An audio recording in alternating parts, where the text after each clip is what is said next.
और बड़ी खबर उत्तरकाशी से है, जहां पर रेस्क्यू ऑपरेशन में अभी भी समय लग सकता है। देखिए, इस वक्त की बड़ी अपडेट सामने आ रही है, जहां मैनुअल रास्ता बनाने में कई घंटे लगेंगे। 12 बजे से फिर से टनल पर सीएम धामी पहुंचेंगे और जांच जो भी अभी आगे बढ़ी है, जो भी सुरंग खोदने के लिए सर्वे किया जा रहा है, उसका जायजा लेते हुए नजर आएंगे। आपको बता दें कि ऑगर मशीन में खराबी के बाद में रेस्क्यू ऑपरेशन रुका है, जिसके बाद अब मैनुअल ड्रिलिंग की जा रही है। नए प्लान पर भी विचार किए जा रहे हैं। एक्सपर्ट्स मौके पर मौजूद हैं।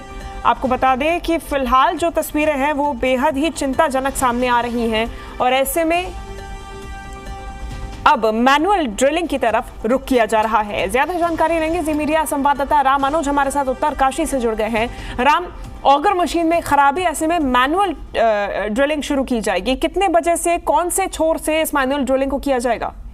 उसके बारे में मैं थोड़ा सा बता देता हूँ। देखिए, आपके सवाल का सिलसिलेवार जवाब देते हैं और दर्शकों को ये भी दिखाते हैं कि सिलकियारा टनल में किस तरह से रेस्क्यू ऑपरेशन चल रहा है। पहला पार्ट ये है, बिल्कुल ठीक सामने अगर वो अपने टीवी स्क्रीन पर यहाँ पर देखेंगे तो उनको ये दिखाई देगा कि ये सिलकियारा टनल है और इसी टनल में ऑगर मशीन के जरिए ड्रिलिंग करके 800 mm की पाइप को डालने का काम चल रहा था मलबे में। जो पूरा पैच लगभग 60 मीटर का है, उसमें लगभग 50 मीटर की ड्रिलिंग हो चुकी है, लेकिन अब वो ड्रिलिंग मशीन जिस समय उसकी ब्लेड चलती है वो बार बार वहाँ पर फंस रही है, इसलिए उसमें तब्दीली की गई है, उसमें बदलाव किया गया है। आपको ये दिखा दें कि अब बदलाव क्या किया गया है कि एक बार उसको देखा जाएगा कि अगर मैनुअल तरीके से वो ड्रिलिंग का काम हो सकता है तो उस पर विचार होगा, नहीं तो प्लान बी के तहत अब इस पूरे टनल के ऊपर वाले छोर से इसमें ड्रिलिंग की जाएगी और ताकि जो इसमें 41 मजदूर फंसे हैं 14 दिनों से, उनको साकुशल बाहर निकाल लिया जाए। तो आप देखिए कि जो अधिकारी हैं और वो लगातार मॉनिटरिंग करके लौट रहे हैं। तस्वीरें आप ग्राउंड जीरो से देख सकते हैं कि एक्सक्लूसिव तस्वीर है। और आप प्लान बी क्या है वो बताते हैं। यहाँ जो ये सामने आप एक बूमर मशीन खड़ी है, इसी के नीचे से अधिकारी भी आ रहे हैं, उनको आप देखते रहिएगा। लेकिन इसी के बगल से एक रास्ता जाता है, लगभग ये 300 मीटर का रास्ता है। बहुत हाइट के ऊपर मशीन जानी है और वहाँ एक प्लेटफॉर्म बनाया गया है और वहीं से ड्रिलिंग का काम शुरू होगा। एक पाइलिंग मशीन है जिसे वर्टिकल ड्रिलिंग करने का कैपेसिटी है, वो ड्रिल करेगी। अगर वो सक्सेस होता है तो इसमें जवानों को उतारा जाएगा और आसानी से वो सभी 41 मजदूरों को रेस्क्यू किया जाएगा। लेकिन इसमें वक्त लगेगा।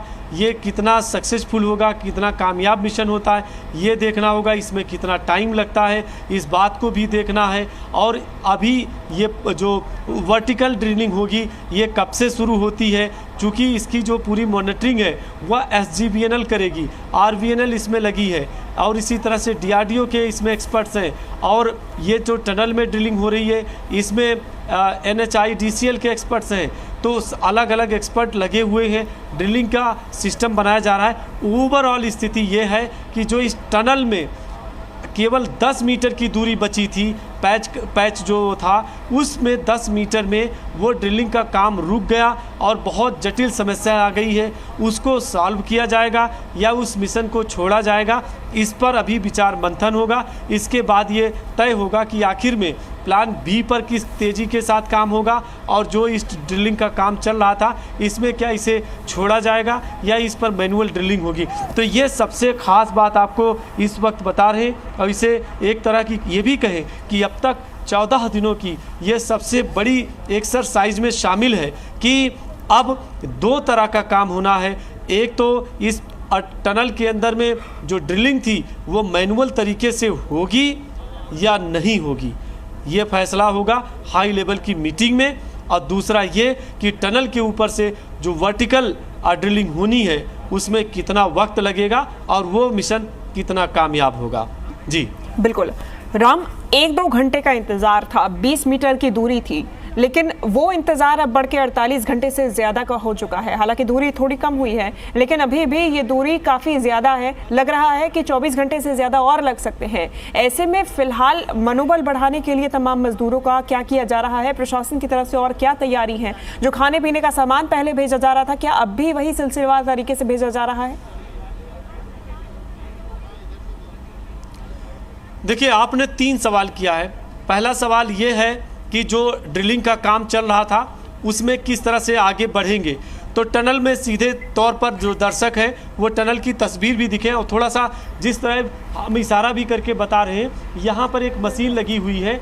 ये जो मशीन है ये ऑक्सीजन की मशीन है, और यहाँ से ठीक 100 मीटर के आगे अगर जाएंगे तो अंधेरा बिल्कुल आपको दिख रहा है, उसके 200 मीटर के आगे पर पाइप लगी है जो 6 इंच की पाइप है, जिसके ज़रिए माइक्रोफोन से बात कराई जाती है, उनको खाना भी भेजा जाता है। यहाँ तक कि जो दैनिक सामान है जैसे कि टूथपेस्ट है और सामान है, खाने के सुबह के समय नाश्ता है, वो सब दी जाती, बातचीत हो रही है। लेकिन जो दूरी का आपका दूसरा सवाल था कि अब जो दूरी थी, एक्चुअल जो दूरी थी वो 11 मीटर के आसपास में बच गई थी। ओवरऑल जो ड्रिलिंग था वो 12 मीटर से अधिक नहीं था, लेकिन वो पैच इतना हार्ड हो गया, इतना उसमें जटिलता आ गई है कि जो सरिया है, सरिया की पूरी जाल है, और उस जाल को भेद करके ऑगर मशीन आगे नहीं बढ़ पा रही है, तो वो काम वहीं पर रुका है। ये टेक्निकल पॉइंट है, ये जब अभी एक्सपर्ट आएंगे, जब इनके अब ऑफिसर्स आएंगे तो वो ये बताएंगे एक्चुअल में।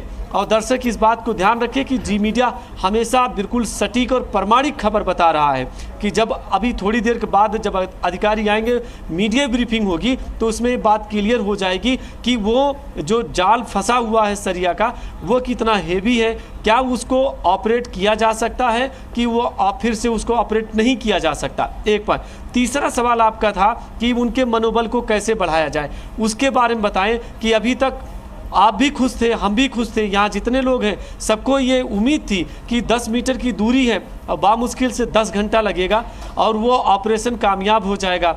उत्तराखंड के मुख्यमंत्री पुष्कर सिंह धामी यहीं उत्तरकाशी में लगातार कैंप किए हैं। केंद्रीय मंत्री बीके सिंह कल भी आए थे, परसों भी आए थे, मॉनिटरिंग हो रही है। मनोबल के बारे में बता दें कि आप देखेंगे तो यहाँ तमाम पुलिस जवान, तमाम एजेंसियों के जवान लगे हुए हैं, और चाहे वो एनडीआरएफ है, एसडीआरएफ है, और साथ में उत्तराखंड पुलिस के जवान हैं, डिजास्टर मैनेजमेंट के हैं, वो उन जवानों के परिजनों को समझाते भी हैं और इस बात के लिए कि धीरज रखें, धैर्य रखें, पेशेंस रखें, ये मिशन कामयाब होगा। सभी 41 मजदूरों को और साकुशल बाहर निकाला जाएगा पूरी हिफाजत के साथ में।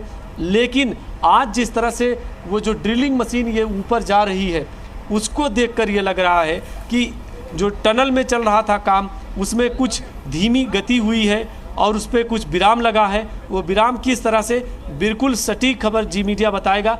जब अभी थोड़ी देर के बाद यहाँ पे प्रेस ब्रीफिंग हो जाएगी तो ये प्रमाणिक खबर बताएंगे दर्शकों को कि आगे क्या किस तरह से मिशन चलेगा।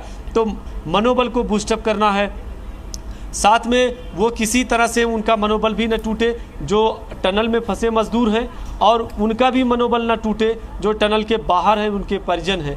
तो दोनों तरह से चुनौतियां हैं, दोनों लोगों को समझाना भी है।